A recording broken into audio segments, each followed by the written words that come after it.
मेरे पापा कभी गांव के प्रधान नहीं हुए और मुझे कोई राजनीति की विरासत में नहीं मिली। मेरा बचपन से शौक था सामाजिक काम करने का, ऐसे ऐसे छोटे छोटे चुनाव लड़ने का। एमएलए स्पेन में 6 चुनाव लड़े, 2 छात्र संघ के लड़े।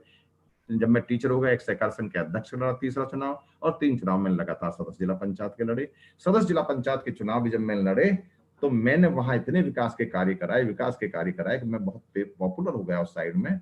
और मैंने कभी जैसे जाति बिरादरी की या राजनीति या धर्म की राजनीति मैंने कभी नहीं करी। मैंने रचनात्मक राजनीति करी क्योंकि मैं पेशे से अध्यापक हूँ। के राजनीतिक सफर के बारे में तो हम आपसे चाहते हैं आप संक्षिप्त में थोड़ा अपने सफर के बारे में हमें बताएं। देखिए, मैं बहुत जल्दी बता रहा हूँ जी जी रोहित भाई। मैं बहुत पुराने समय में मीर बुज पीजी कॉलेज दादरी का जब छात्र था तो छात्र जीवन में मैंने 2 चुनाव लड़े। एक चुनाव तो मैंने, जो राजनीति की मेरी शुरुआत हुई, एक चुनाव तो मैंने मिहिरभोज पीजी कॉलेज में छात्र संघ के चुनाव होते हैं, जनरल सेक्रेटरी का चुनाव लड़ा, महामंत्री में बना। और एक चुनाव मैंने फिर अध्यक्ष का लड़ा, वहां पर छात्र संघ का अध्यक्ष बना। और उसके बाद मैंने अपनी शिक्षा पूरी करने के बाद कुछ दिन बाद मैं अध्यापक हो गया, वहां से अध्यापन का कार्य शुरू करा। 4 साल, 4.25 साल के करीब मैं वहां टीचर रहा। फिर मैंने अपना स्थानांतरण कर, मैं दादरी का रहने वाला था, मिहिरभोज इंटर कॉलेज जहां मेरी शिक्षा हुई इंटर कॉलेज में, वहां मैंने अपना स्थानांतरण करा लिया।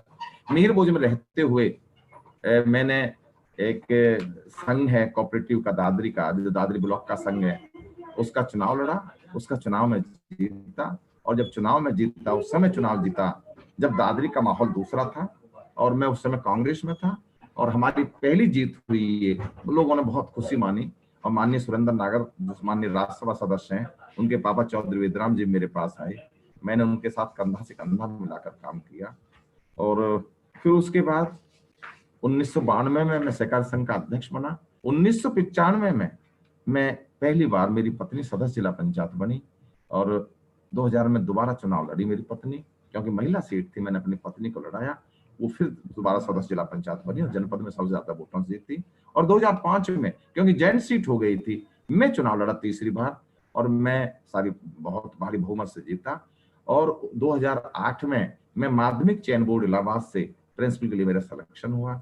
मैं गाजियाबाद में एक आदर्श जनता इंटर कॉलेज वैदपुरा के लिए करा लिया। वैदपुरा के लिए जब मैंने करा लिया, वैदपुरा में उस टाइम आप अचंबा करोगे 200 बच्चे थे कॉलेज में। स्कूल में उन बच्चों के एडमिशन होते थे जिनके कहीं ना हुआ करते थे, संख्या बहुत कम थी, शैक्षिक माहौल बिल्कुल समाप्त था, कोई पढ़ाई लिखाई का काम नहीं था। मैंने वहां पर ऐतिहासिक काम किया। मैंने वहां पर उस कॉलेज में अथॉरिटी के द्वारा, हालांकि मैनेजमेंट का कॉलेज है लेकिन वहां पर मैनेजमेंट नहीं है, वहां पर प्रबंध संचालक है, जिला विद्यालय निरीक्षक प्रबंध संचालक थे, 2 ही आदमी कमेटी है, इंस्पेक्टर की और प्रिंसिपल की।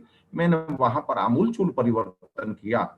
मैंने उसकी बिल्डिंग बनवाई सारी इंटर कॉलेज की नई, और 7 साल 7.5 साल में बनवाई, क्योंकि मैं 10 साल प्रिंसिपल रहा, 1.5 साल प्रिंसिपल एमएलए बनने के बाद रहा, और 7 साल 7.5 साल पहले रहा। अब क्योंकि थोड़ा सा आप जानते हैं, जब राजनीति में समय दे देते हैं तो उतना समय वहां नहीं मिल पाता है। मैंने ऐतिहासिक काम करा और आप गर्व करेंगे।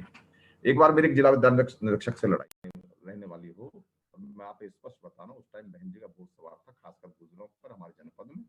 वहां मैंने माननीय मुख्यमंत्री से, जो नाइजीरिया कांड हो गया तो माननीय मुख्यमंत्री जी के संज्ञान में मैं लाया कि दादरी की सीट से 82,714 वोटों से जीता। और माननीय धीरेन्द्र जी, हमारे जेवर का क्षेत्र है जहां बसपा का वो भी गढ़ था, वो भी 25 या 27,000 से जीते। तो ये मैं बताता हूँ, मेरा ऐसा जीवन रहा। उसके बाद मुझे टिकट मिला 2017 में। और मेरे भाजपा हाईकमान का मैं आभारी हूँ, उन्होंने मुझे टिकट दिया, उन्होंने मेरा चयन किया प्रत्याशी के रूप में।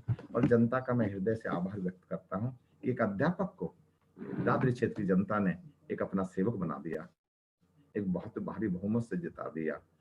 तो ये मेरा राजनीतिक जीवन रहा है, बचपन से जी लेकर के बिल्कुल, अब तक आपने का विधायक जी राजनीतिक अपना सफर रहा। और मैं एक बात और